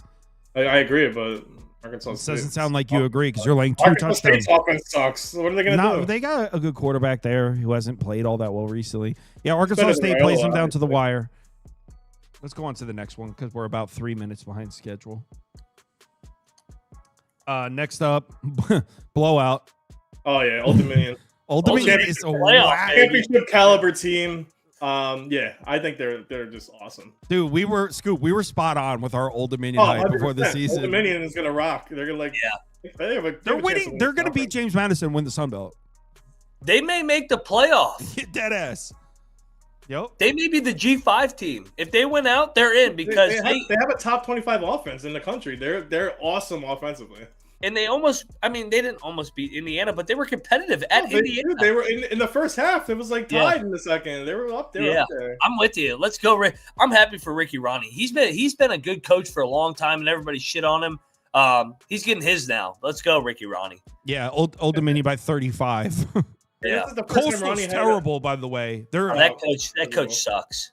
They're terrible. It's the first time Ronnie had a quarterback come back after 7 years. Like for 7 years, it's the first time he had a quarterback come back. Coastal needs to hire Orgeron so he could be shirtless in Myrtle Beach all year. Mac, Texas Tech as a powerhouse, buying or selling? Selling. Oh, come on. It's just Big 12 hate. This is Houston. Willie Fritz is a double-digit dog. Yeah, we're getting the better coach as a home dog here. They were looking ahead at Oregon State. I'm taking this Houston. You think defense. Willie Fritz is a better coach? Than McGuire? Yeah, absolutely. McGuire's a good coach. Now, what has he done? He's never won more than 8 games in a year. I'm all over Willie Fritz, man. Willie Fritz turned around Tulane. He's turned around every program he's been around. I think Houston's live here. I think everybody's crowning Texas Tech too early. They said they're going to take over the stadium, yada, yada, yada. I'm sick of this Texas Tech thing. Yeah, this is a Big 12 bias thing because they just went into Rice Eccles and silenced the shit out of you. Like, oh, Utah, this is different. Texas Tech, Joey McGuire. I mean, they beat the shit out of Utah. Yeah, Utah's a Pac-12 team. Utah would be laying 14 to Houston, dude. Houston's live. Houston sucks. That's so bad. Houston has to be the most overrated undefeated team. They're horrible. Sure. They're not good at all. Yeah, I'm laying points with Texas Tech. Yep. Them and Indiana are the only 2 teams that are in the top 10 scoring offense and defense. Houston's not good. They definitely should have lost to Oregon State. And if you talk about common opponents, they both played Oregon State. Texas is just a different team to Houston. So I think Tech defensive line absolutely destroys Houston. Wyman under pressure sucks. Yeah, it's Texas Tech all day. It's a mismatch. What's one game where Houston was impressive in? They struggled against Rice. They struggled against Stephen F. Austin. That was a nice win against Rice. I actually was impressed in that game. Willie Fritz, 216 career wins. Yes, he's the better coach. He turned around Georgia Southern, turned around Sam Houston. He won at Central Missouri. He won at Blinn. If you win at Blinn, you're a damn good coach. Texas Tech minus 27.5. Oh, completely agree. They're 100%. smoking everybody. Dude, you're crazy. Houston sucks. They partied on that bye week. Let's go, Houston. They're not partying, man. This Texas Tech team means business, and all the haters that hate the portal and hate the new age college football are sitting there like, no. I can't wait till West Virginia beats them outright in Morgantown the final week of the year. I know he would pass a lie detector test that he thinks that's accurate too. It's going to ruin their college football playoff hopes. South Alabama, Troy. Man, I don't even know who's playing quarterback at Troy anymore. Goose Crowder, I think, is out for the year. I think Tucker Kilcrease got benched last week, though. But they won.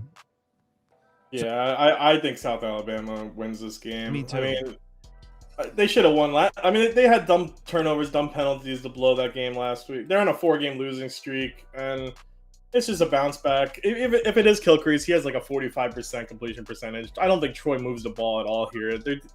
I mean, South Alabama's defense sucks, sure, but I mean, Troy is. I don't know what they're gonna do offensively. So, I mean, the fact that they beat Buffalo just shows actually how bad Buffalo actually is. So, I like South Alabama here. I think they win. Did this line flip? Let me look. The only reason I'm hesitant, by the way, is let me open up the circuit history now. So Troy was -3. Yeah, Troy was -1. Well, yeah, it opened up as Troy was a short favorite. Yeah. Give me South Alabama. Troy's kind of a fraudulent team, I think. Well, I think if they had Goose Crowder, they could be pretty good. He can throw it a little bit. It's a third string quarterback in there. But the thing is, this is why I don't have this bet, and I'm not pounding the table to take South Alabama. They're an offense that needs to run the football. They don't have the best quarterback play there either. And Troy's defensive front is pretty tough. So the idea that South Alabama is just going to go into Troy and average like 4.8 yards per carry, I think that's kind of fantasy land. But I do think they're the better team, and I don't think Troy has much of a passing attack at all right now. The backup quarterback is Tucker Kilcrease. I don't know what happened, if he got benched or what happened last game, but the other quarterback ended up taking over. So without Goose Crowder at quarterback for Troy, I can't trust the offense. Yeah. Next up, Minnesota. This is, dude. Did you see all the comments? Hated your rants about this. People were commenting about what you said about this game for till 3 days later. The Ohio State and Oregon fans are so annoying. Yeah, give me the points. Row those boats, baby. Ohio State's going to win. They're going to win 31-10. 31-10. Minnesota covers. Ohio State's a fraud on the offensive side of the football. I'm not a believer. They dressed that game up, and all you Buckeye annoying ass fans can come for me. That they dressed that game up. Their defense is really good, but I'm not a believer in this Ohio State offense, and it will bite them eventually. And I took Ohio State against Texas, Buckeye fans, so don't forget that. Scoop, I don't know if you heard what Max said on the show. He was like, watched it outright, talked all this shit. Yeah, we freaking led the whole first half, and then the turnovers killed us. Yeah, definitely. Now we're going to kill Maryland. He considers us Washington now. Yeah. Whoever I bet on's us. I think, I mean, Ohio State runs the table, obviously. I don't think they lose the rest of the way. Maybe they'll lose to Michigan at the end of the year. But this is a wild spread against a pretty decent Minnesota team. I'm still going with Ohio State. Yep. I'm laying the points. Ohio State's the best team in the country. Sion's been awesome. I think you can say better than expected. It does help. They have such a complete team around him, obviously. But, I mean, they just execute so well. They actually have one of the slowest paces in football. And I know Minnesota has one of the best pass rushes so far this year, but they haven't really seen Ohio State yet. Buffalo, Rutgers, and Cal, it's not even close. So I get Ohio State's last 2 games. They started slow against Ohio, slow against Washington. But, yeah, I mean, home at night, I don't really see Minnesota's offense all of a sudden slinging it like they did against Rutgers in that second half. So I do like the Minnesota team. I just think Ohio State rolls here. Yeah, I mean, if you're on Minnesota, I will say they have a very, very tough defensive front. And Ohio State might struggle to get the run game going a little bit.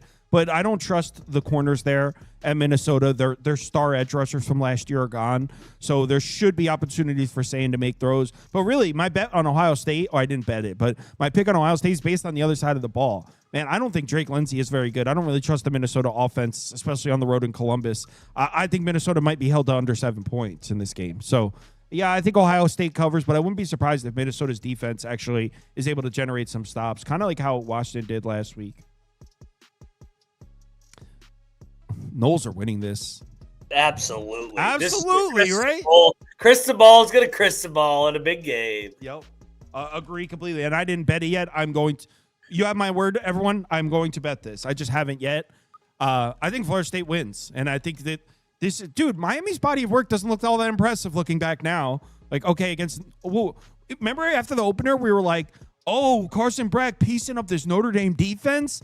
Man, I saw Ryan Brown and Purdue do the same thing. Like this Notre Dame defense, piecing up the Notre Dame defense doesn't look that impressive now, looking back at it. And they beat up on Florida. Again, so did South Florida. It's like I think Miami's body of work is not aging. And Florida State, one game on the road, they lost to a Virginia team that's pretty strong. Yeah, Noles are winning this game. Place is going to be going crazy. It's refreshing to see this game mean something again. I mean, it's been a minute since both these teams have been really good at the same time. This is a legendary college football rivalry. I'm all over Florida State. Coming off the Virginia game, got the field stormed against them. I think Castellanos and company, they can dial some things up with Gus. We've seen Gus Malzahn as a dog over the years too. He saved some crazy plays. So and Cristobal is a road favorite. No, thank you. Give me the Noles all day. Let's do it, Scoop. Sweep the Noles. Yeah, I'm taking the Seminoles. I still really like this Florida State team, regardless of their loss to Virginia. And the last week was just sloppy. Castellanos threw 2 picks. Chandler Morris threw 3, and they couldn't capitalize. They had a fumble too. It was just dumb mistakes. I know Miami's coming off their bye week. They've looked awesome their first 4 weeks, but I mean, neither team has pretty much changed what I thought they'd be to start the season. I mean, I thought they'd be 4-0 going into this. Florida State, obviously 3-1, but I mean, I like Florida State's team before the season started. Carson Beck, I'm going to have one of those Carson Beck games of last year. I think Florida State's defense has been causing turnovers. Castellanos going to fight back here. I think Florida State gets points first, make Miami catch up. And Florida State's run offense has been awesome. I get Miami's the toughest test, probably minus Alabama, but I think this is a toss-up. I think as long as this is over a field goal, I would take the points. How quickly people forget how Florida State just dogged Alabama out in this place a few weeks back. This place is going to be bananas. Alabama's like the best team in the country. They just like smoked Alabama in this building. Yeah, I mean they're going to be chopping all night down there in Tallahassee, T-Town, baby. Yep. Next up, for those of you that watched on Wednesday, we had Jay Sternberger on, former All-American tight end from Texas A&M. He said he never lays big numbers with A&M. Lay it here because the team's I don't know if it's their mascot. It's like their pride dog passed away, and it means something. It means a lot to them. So it's an emotional spot for Texas A&M. That I forget the dog's name that passed away. It's like their team dog kind of a thing. So yeah, it's up to 15.5 now. Terrible spot for Mississippi State. The way I see the game, I think Texas A&M is going to score 40-plus points. It's whether you think Mississippi State's going to put 28 back and cover. So if I was to bet it, I would either go over Texas A&M team total over.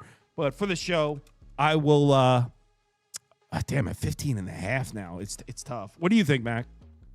I think A&M is going to roll them. I think it's a bad matchup for Mississippi State. I know they already played a road game at Southern Miss, but they had a bunch of fans there. It was more of a neutral site game. They're walking into a buzzsaw here with Elko and company. They didn't play well last week against Auburn and still were able to win. I think A&M is honestly national championship good. I think Reed and that defense, they're getting better out of the bye week. I love A&M here. The blowout. Scoop? I took the over. I wanted to bet A&M, but like Jace said, I don't want to lay 14.5 or 15.5 now to Mississippi State. Last year I'd say lay 45.5 to Mississippi State, but this is a different team right now, and most importantly, both teams can move the ball well. The rushing attack should play really well for them. I love Fluff Bothwell. I love him at South Alabama. I love him here. He's averaging almost 6 yards per carry, over 400 yards already. I think they'll be able to get through that front seven of A&M. And then on the other side, I know Reed struggled a bit against Auburn, but Mississippi State doesn't have the secondary Auburn has grown to be. And I mean, they should be able to have a fine time at home taking advantage of that. You can see they're comfortable with the ground and pound too if they need to. I mean, Mississippi State already plays a really fast pace. They're 12th in the country. And if they get a ground game going, A&M's going to probably answer right back with Reed. So I just really like both offenses. I see this as a high-scoring game. Yeah. Next up, 3 games remaining, and then let's go watch some football. Colorado TCU, another dog walking, I think. Yeah, blowout. Blowout, right? Yep, I agree. And you don't think TCU forgot about that game 2 years ago when Colorado, Deion's first game, and That Hoover wasn't even playing back then. Sonny Dykes is going to run this thing up and make a statement. TCU is really good, and they're off a loss. Yeah, I agree completely. TCU by 20+. Scoop? Yeah, Colorado, one of the 7 teams to not beat a Power 4 team this year. I don't like their team. I think they're a mess. Colorado has only beaten Delaware and Wyoming. I do think TCU's offense is a bit too much, but I like the points here with Colorado. TCU can't protect Hoover at all. It couldn't against Arizona State, who has a legit pass rush, by the way. But Hoover's pressured a lot. I like Colorado's front 7. I think their defense can keep them in this one. And most importantly, TCU doesn't have a run game at all. I mean, usually that's Colorado, but Colorado's defense is going to keep them in this. I don't even know who the quarterback is right now. I think Salter, right? Salter's back. I think Salter's back, yeah. He could definitely do well on the ground. Did you see that last drive to try to win, though, last week? Yeah, it was bad. Oh, my God, dude. I was on Colorado plus 6.5. My bet should have been in pocket. And I'm sitting there watching like, this dude's about to throw a pick 6 and lose this for me. Yeah, I mean, I think he'll do well on the ground, get some passes through. Salter's had enough, and with Colorado's offense I think they can get a backdoor cover if you need to. So let's go Coach Prime. I love Coach Prime. Let's ride. I like Coach Prime too, but this is a beatdown. Interesting one here, Mac. Curious to hear your take. So do we have an updated status on Taven Jackson, quarterback for UCF? Does anyone know? Remember, he left. I think the number says he's playing. I agree.